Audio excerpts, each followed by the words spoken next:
Hello and welcome to the BoloForms signature. So in this video, I'm going to show you our newest integration, which is HubSpot integration. So at first you would have to go to settings and click on integrations.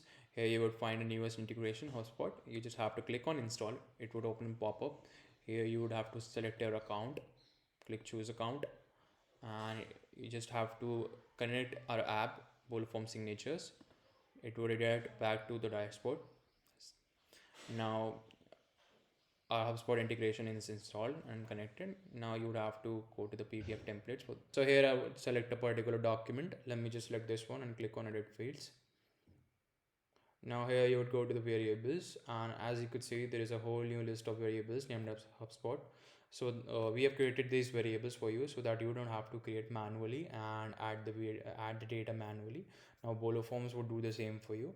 So I have already mapped a few. Now let me just add a few as well.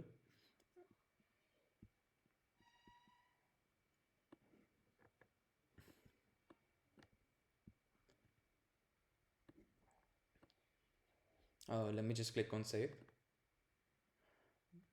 So here you can see all of our variables which we just mapped are here. So now we just have to click on select deal. It would fetch all of the deals that are there in my HubSpot account, and you just have to particularly select which deal you want to map. I would select real estate one and click on link. And now as you can see, all of the variables are fed with the details of that particular deal. Now the rest process of sending a template remains the same. Now this can also be done using HubSpot. So let me just go to HubSpot. I've already opened a deal in it. So here you can see there is a new BoloForms card. You just have to click on create document.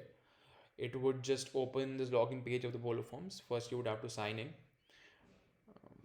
Now you would have to sign in for the one time only, and after signing in you just have to close this and then click on create document again.